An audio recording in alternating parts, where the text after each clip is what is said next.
Cut के भेज छड़ांगे, ठीक है।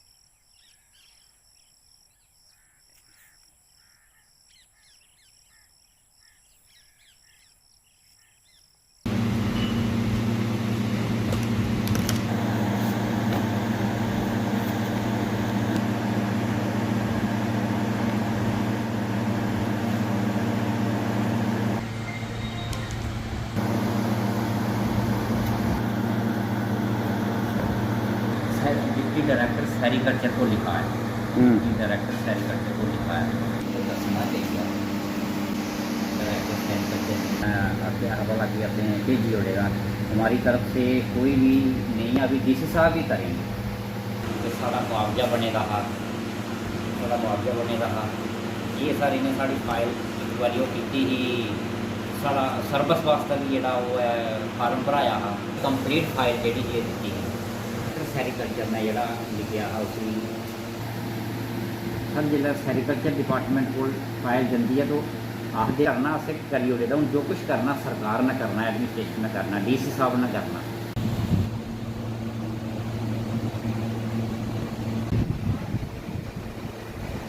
फैमिली की जमीन जी है स्टेट लैंड जी है वो अलॉट की है।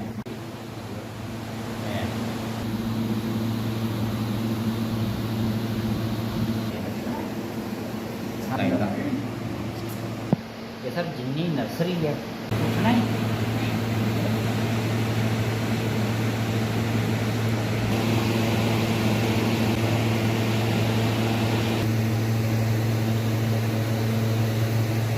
हमें बहुत परेशान किया हुआ है, मतलब कि साले कुछ नहीं करते हैं।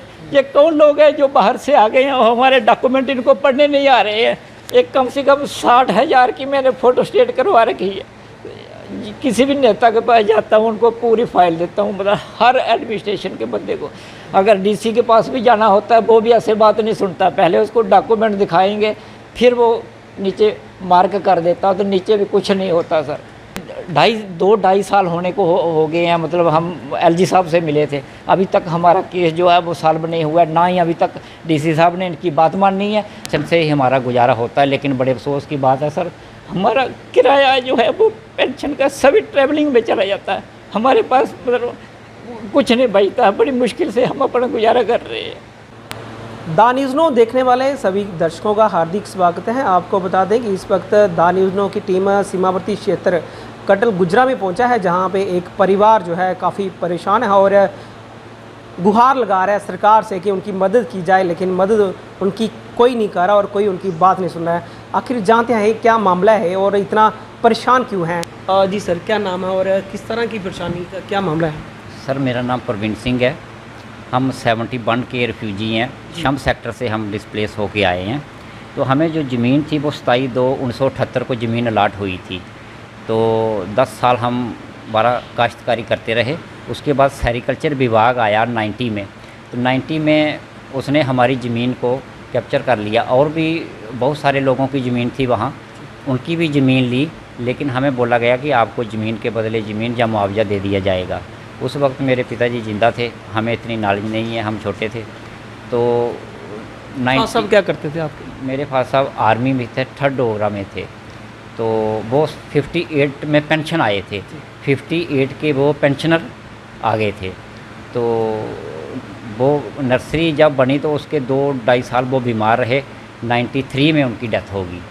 तो फिर हम छोटे थे, हमको पता नहीं था, काफ़ी सारे दफ्तरों में हम जाते रहे, तो हमें तो ये भी नहीं पता था कि सेरिकल्चर विभाग कौन सा है और एग्रीकल्चर विभाग कौन सा है। हम तो पहले एग्रीकल्चर, फिर एग्रीकल्चर वालों ने ही हमें बताया कि आपका जो जिस विभाग ने आपकी ज़मीन ली है वो सेरिकल्चर में है और वहाँ कठुआ में उनका ऑफिस है।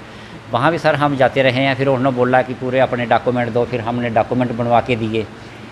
लेकिन सर बहुत देर बाद उन्होंने कुछ मतलब कोई रिस्पांस नहीं दिया, कि मतलब यही बोलते रहे कोई बात नहीं, हमने जम्मू में आपको डॉक्यूमेंट भेजे हैं, आपका काम हो जाएगा। शुरू से ही हमें यही बात बोलते आए हैं कि बस कोई बात नहीं, आपका 2-3 महीने में आपका काम हो जाएगा। बस इसी उलझन में हमने सर 25-30 साल निकाल दिए। अभी तो हमें थोड़ा समझ भी आ गया है, डायरेक्टर सेरिकल्चर से, एडिशनल से और डिप्टी सेरिकल्चर से हम मिलते रहते हैं।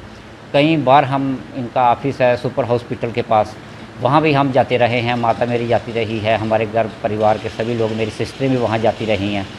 तो वहाँ लेखराज जी एक थे, वो क्लैरिकल जॉब में थे, वो भी बोलते थे कि आपका मसला हमने लिख दिया, बोल दिया, भेज दिया।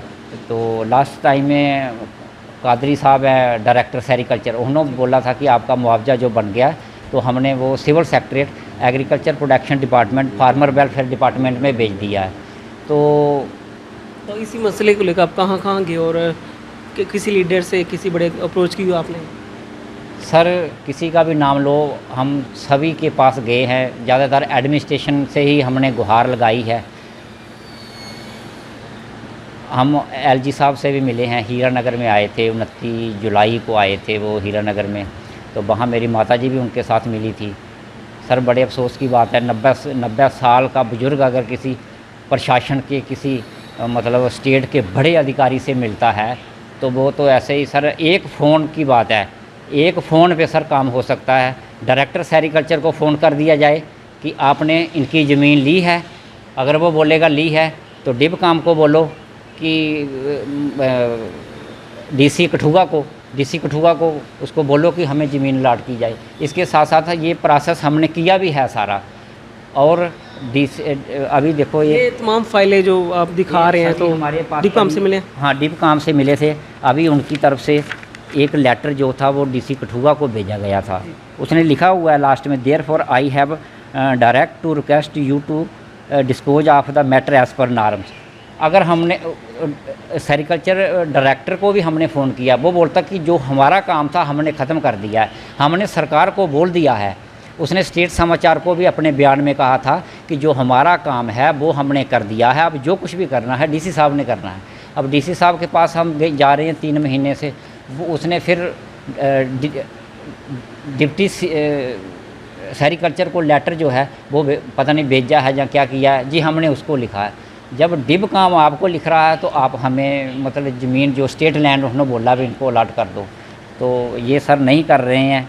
तो अभी देखते हैं आगे हमने क्या करना, किसी बड़े लेवल पे कोई बात करते हैं, कोई धरना प्रदर्शन करेंगे, कोई करते हैं डिब काम। गवर्नर साहब के गवर्नर हाउस पर जाकर मतलब हमने अपने तमाम बिरादरी को और अपनी जाट सभा को बोला हुआ है, हमने मैसेज भी लिखा, अक्टूबर महीने में हम एक बड़ा एक आंदोलन करेंगे और नहीं होगा तो वहाँ छत से कूद कर जान दे देंगे। बाकी हमारी जो कौम है वो देख लेगी। हमें बहुत परेशान किया हुआ है, मतलब कि साले कुछ नहीं करते हैं। ये कौन लोग हैं जो बाहर से आ गए हैं और हमारे डॉक्यूमेंट इनको पढ़ने नहीं आ रहे हैं। मतलब अभी 6 महीने से हमारा केस फाइनल पड़ा है। 3 बार हमारा केस पहले भी फाइनल हुआ था, लेकिन गवर्नर साहब के मिलने के बाद हमारे केस को दोबारा डाइवर्ट किया गया, और डाइवर्ट करने के बाद हमारा दोबारा इस केस को फिर से वेरीफाई किया गया।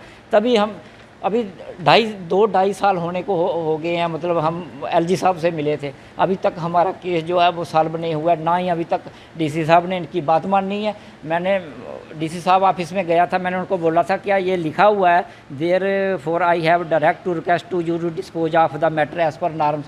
तो इस पर आप क्या कहना चाहेंगे? बोलते नहीं, अगर पहले ऐसा कोई केस नहीं आया है तो हम इसको कैसे कर सकते हैं, ये कौन सा जवाब है? तो डीसी साहब को भी पूछना चाहिए फ़ोन करके। जम्मू कश्मीर में जब से एलजी सरकार आई है, गुड गवर्नेंस की बात की जाती है, अब अपने मुआवजे के लिए दर हो रहे हैं, तो परिवार कितनी मुश्किलों में अभी रह रहा है। सर क्या गुड गवर्नेंस है, जब एक 90 वर्षीय बुजुर्ग महिला किसी बड़े अधिकारी से, स्टेट का मालिक है वो, उससे मिली है, उसने ने कुछ भी समझा तो और कोई क्या करेगा? कुछ नहीं करते हैं। डिब काम है, वहाँ हम गए थे, वहाँ हम 3-4 महीने लगातार गए हैं, तभी उस टेबल से जो है वो लेटर फॉरवर्ड हुआ है डीसी को। कुछ नहीं कर रहे हैं सर, सिर्फ बातें करते हैं।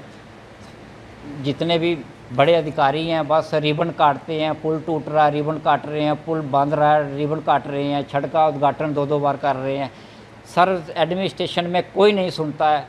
हम इतने अदब से बात करते हैं, इतनी नर्मता से बात करते हैं, सर कोई नहीं सुनता है, कोई नहीं सुनता। अभी हम बड़े लेवल पे अपनी जाट सभा को बोला हुआ है, जितने भी लीडर हैं, जिनके साथ भी हमारा जहाँ जहाँ हम जाते हैं सभी यार दोस्तों को, रिश्तेदारों को हमने बोला हुआ है। एक बात चाहूँगा कि आप अभी काम क्या करते हैं, घर किस तरह से चला रहे हैं, और घर पे कौन कौन आपके रहते हैं?